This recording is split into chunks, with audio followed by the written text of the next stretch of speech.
Good morning and welcome to this edition of the Saxo Bank Morning Call. It's Tuesday, September 18th, and we've got a lot going on today and overnight. Late yesterday, Trump announcing these tariffs that will go into effect next week. I think it's the 23rd of September on the first 200 billion of Chinese imports. Interestingly, that 10% tariff will go up to 25% on January 1st. And then the additional threat, as if this wasn't enough, guys, we have $267 billion more of Chinese imports will also be tariffed if the Chinese retaliate.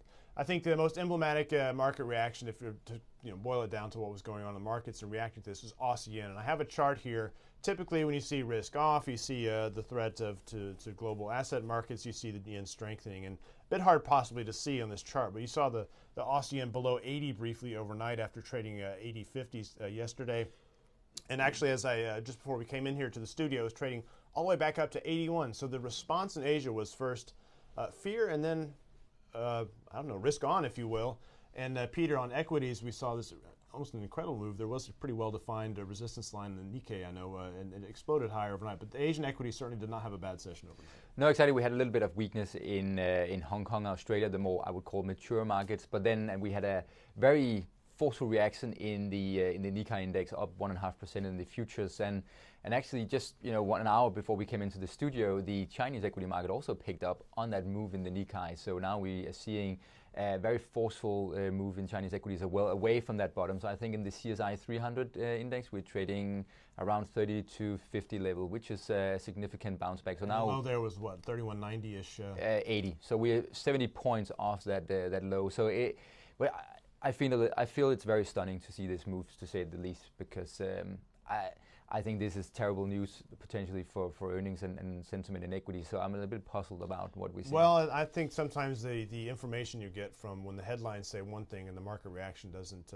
follow what the headlines say, it's often a big aha moment for asset markets. Absolutely, but we can also see in commodities, something like copper today is trading also up a little bit on the day, and we've seen some weakness in recent days. So it could indicate that the market was more or less pricing this move in, but now obviously we still need to look forward because this will have an impact on growth going forward. Some sort of headline fatigue is my takeaway, and I just think the forcefulness of some of these reversals, at least in the FX space, is rather interesting, rather technically interesting. Aussie yen, if this move sticks into the close today, I think is looking rather interesting. I think the market very poorly positioned for further Aussie strength, even if our long-term conviction and fundamental analysis suggests that there are a lot of headwinds for the Aussie. So keep that in mind.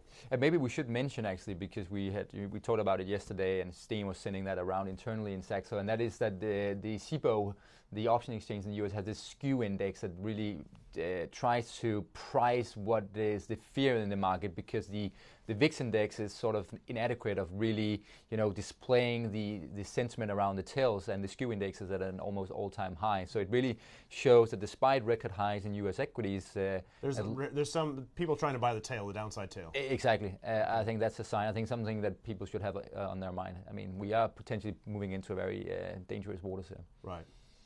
Okay, and then today's mea culpa is on the dollar. We had a very interesting setup, I thought, towards the close of last week. The dollar looking weaker. We've talked about the euro dollar looking bullish on this reversal off that big rejection to the sub 115 level. I have a chart here. We got thrown off the scent on Monday, where we saw on Friday we got thrown off the scent with that reversal back lower.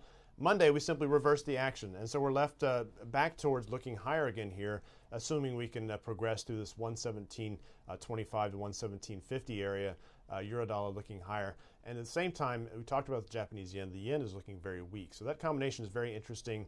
I think one of the key factors here is interest rates. We talked about U.S. interest rates going higher, being dollar bullish, but that's not necessarily the case if those yield rises are rather slow, and we're seeing other bond markets also picking up in terms of yield rises. And I felt like yesterday, European bond markets looking a little bit more interesting and almost leading, in a sense, this rise in yield. So if they can match, in other words, if the yield spreads don't widen, I think, and risk appetite is not in fear mode, we could actually see the dollar pretty much on its back foot. And the technicals here in euro dollar back towards looking higher in euro, lower in dollar.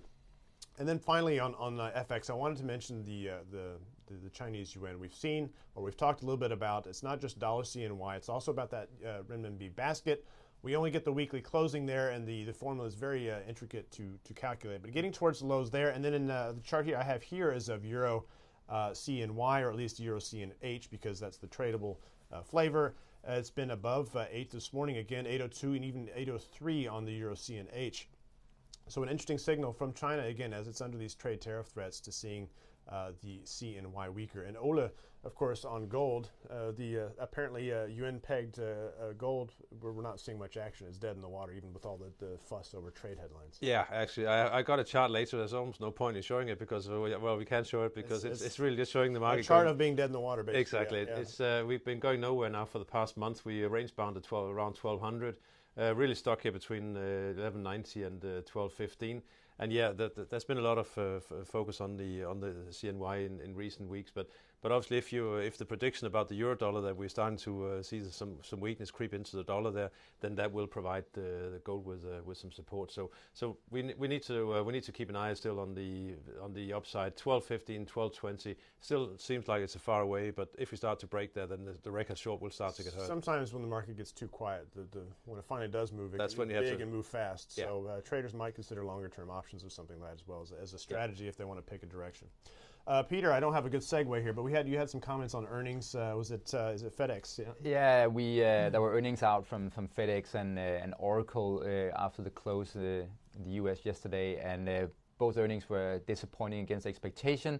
We had FedEx coming in with earnings way below estimates, almost around 8% miss there, and Oracle is only up 1% on revenue. Very disappointing top-line growth. They're really losing out in the cloud space. My conclusion is that Amazon, Microsoft, and Google will divide the kingdom of cloud data centers in the enterprise space, and I don't know what it really bakes for Oracle, but I really think that it could be terrible. And then I just need to highlight the Sun becomes the Sun Microsystems of that space or something. Yeah, potentially. But I wanted to highlight two other things. So Zalando has also now done their second profit warning, which I think is a pretty big deal. They are citing very hot summer in the U.S. that's really slowing demand for fashion retailing, at least online. And then we had an interesting news out with the Saudi Arabia sovereign wealth fund that is now investing in Tesla's competitor Lucid, which is a fascinating turn of events for Tesla. You know, Elon Musk really tried to get funding from the sovereign wealth fund, and they turned his back on him, and now they're investing in a competitor. So things are wrapping up in electrical vehicles. Right. Okay, so our final note will be on the economic calendar for. Oh, sorry, you had a comment on wheat. Yeah, I just want to highlight one thing. If you look at the chart here, you can see that we've been in quite a steep downtrend for wheat now for the past month and a half or so. The weakness we had last week was following the Wall Street report, where the surprise upgrade to the production in Russia. I think the market's starting to question whether that report is actually correct and whether Russia can achieve that goal. And if that turns out not to be the case, we potentially could see some upside for wheat here. So the 517, 518 area on the upside is one that probably should be looked at, because there is potentially some fundamental support brewing. Great, and that does take us to our calendar. We talked yesterday about the pivotal nature for emerging markets. The Turkish lira rather weak. We have Turkish banks and being highlighted here a little bit, but the dollar is on its back foot. So that's a bit of an interesting one ahead of that Brazil rate announcement tomorrow. The idea being that they're not going to hike rates. I think that's sending the wrong signal if they don't, but let's see what happens. Some thinking the South African Reserve Bank will actually move on rates on Thursday. I think that would be a much needed boost for confidence there. And if assuming risk appetite is reasonably stable and the dollar is at least flat, I think there could be some room for a Rand rally on the back of that. Today, not so much, really just a couple of central bank speakers, and then at the end of the week, I think it getting a bit more interesting with, again, the Thursday we have the Norsbank as well, and then the Canadian CPI data. We'll be watching for those Brexit headlines as well. I think that's going to be plenty of headlines out of that story in coming weeks. That's it for us today. Please tune in tomorrow for another edition of the Saxo Bank Morning Call.